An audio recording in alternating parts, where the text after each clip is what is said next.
Compartilhe, inscreva-se no canal, deixe seu like e faça um comentário. Só assim você estará nos ajudando a fazer com que esse vídeo chegue a mais e mais pessoas. O nosso crescimento depende da sua ajuda. Um dia desses, estava voltando para casa.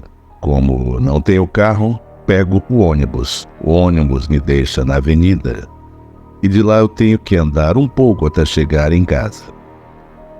São cerca de 7 quarteirões.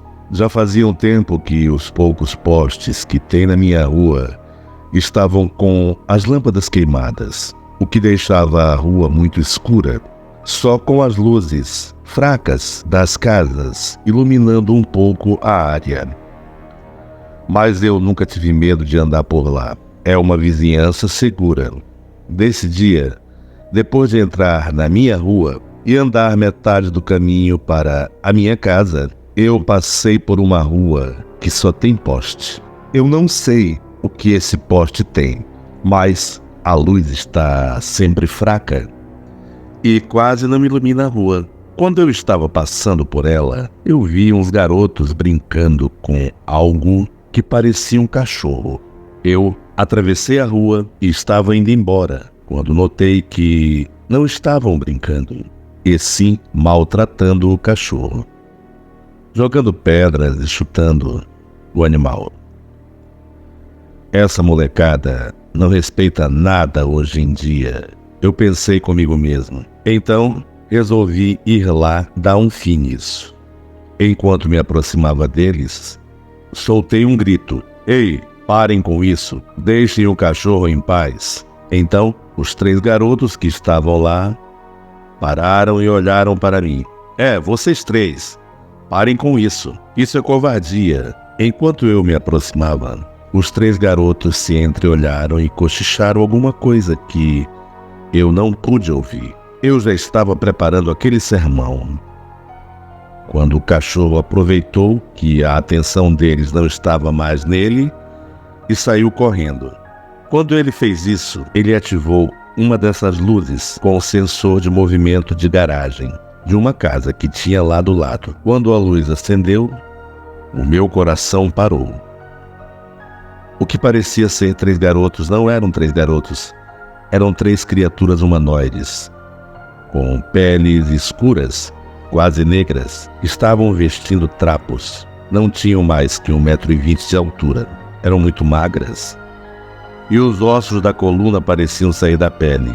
E tinham cabelos compridos que passavam dos ombros.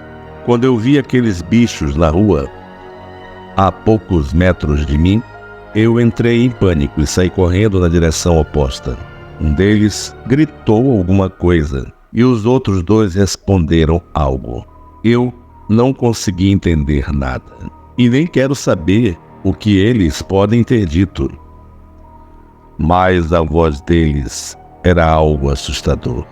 Uma voz muito grave e profunda, muito grossa, que parecia ser proferida por um gigante, mas saindo de criaturas que pareciam crianças. Eu olhei para trás e eles estavam correndo atrás de mim, soltando gritos naquele tom grosso que parecia um trombone desafinado. Depois de 2 quarteirões, eles pararam de me perseguir e assim que eu cheguei em casa, eu me tranquei lá dentro. Tentei disfarçar, tentando fingir que não estava nervoso para os meus pais não se preocuparem com nada. E também porque eu sei que aquilo não era uma coisa que dava para ser explicado facilmente. Eu acabei mudando a rota que eu faço para voltar para casa, mas já passei por aquela rua mais algumas vezes de noite e nunca mais vi aqueles pequenos diabinhos. Não sei por que estavam lá ou por que estavam maltratando o cachorro, e é algo que eu nunca vou saber. Nunca mais vi aquele cachorro também. Espero que os diabinhos não tenham ido atrás dele, depois de me botarem para correr. Este fato ocorreu em julho de 1999, mais precisamente no dia 21, às 21 horas. Eu, meu tio e meus irmãos fomos acampar para pescar em uma noite de lua cheia, porém muito fria. Apesar de a lua cheia ser uma boa lua para pescar, não tivemos sorte naquela noite. Mas algo a mais ocorreu, o que deixou-nos muito intrigados. O local era uma represa e não havia barco algum à nossa volta, muito menos por perto. Meu tio foi o primeiro a lançar a isca na represa, seguido por mim e por meus 3 irmãos. Nem sinal dos peixes comerem nossas iscas. Mas todas as vezes que retirávamos a isca da água, ela retornava suja de sangue. Em um primeiro momento, começamos a pensar na hipótese dos peixes estarem se machucando com a fina ponta dos anzóis. A dificuldade de entender aquela situação era muito grande, pois, independente de se jogássemos a isca no mesmo lugar ou no outro lugar diferente, o anzol retornava sujo de sangue, e cada vez mais sujo. E o pior é que não sentíamos as varinhas de pesca balançarem. Até que uma certa hora o meu tio, intrigado com a situação, resolveu checar de mais perto e pulou da represa, a fim de tentar achar alguma explicação. Ele mergulhou por diversas vezes e, quando saiu da água, estava com o corpo coberto de sangue. Todos ficamos extremamente assustados com aquela cena.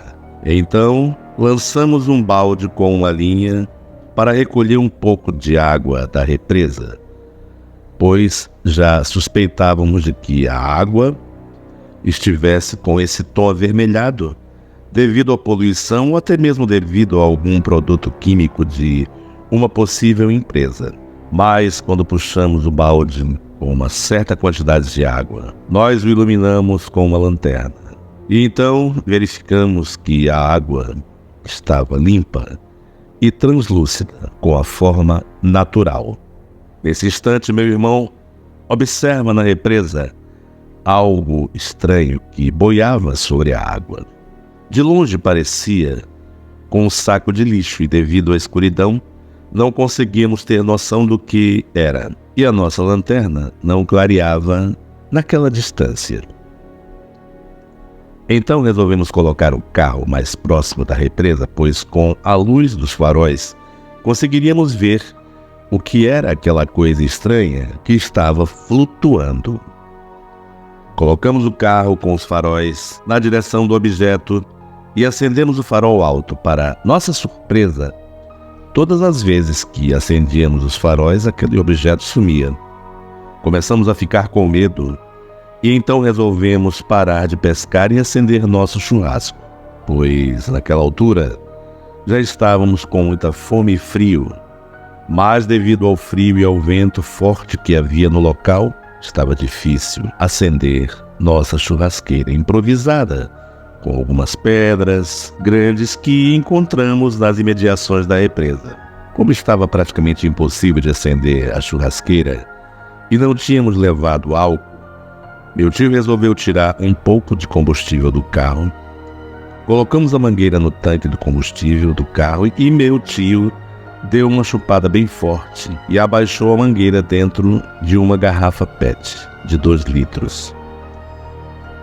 E quando foi tampar a garrafa, pois já tinha o suficiente para fazermos o fogo, ele olhou para a garrafa e, ao invés de gasolina dentro da garrafa, tinha 1,5 litro de sangue puro. Daí em diante, o medo tomou conta de nós e fomos arrumar as coisas com muita pressa para irmos embora. Arrumamos tudo e entramos no carro. E quando meu tio foi dar a partida, o carro não pegava. Começamos a imaginar que o carro estava com o seu tanque tomado por sangue. A pescaria naquela altura já estava parecendo uma noite de terror. E pior, com lua cheia. Após alguns minutos de desespero e sem nenhum sentido, os faróis do carro se apagaram. Meu tio se aproxima novamente do carro para dar uma partida, mas no momento em que meu tio se aproxima do carro, ele liga sozinho. E nesse instante, uma criatura horrenda pula no capô do carro. Não conseguíamos identificar se era uma pessoa ou um bicho. Então saímos e começamos a correr para longe daquele local, até voltarmos a uma estradinha que dá acesso ao local. Nesse instante, um carro da polícia passava por perto e aproveitamos para relatar os fatos para o policial. E foi quando ele disse que aquela era uma região extremamente mal assombrada e que poucas pessoas frequentavam aquele local, desde que um bicho estranho atacou uma família inteira que morava em uma casa perto daquele local. Até hoje, aquela noite não sai da minha cabeça.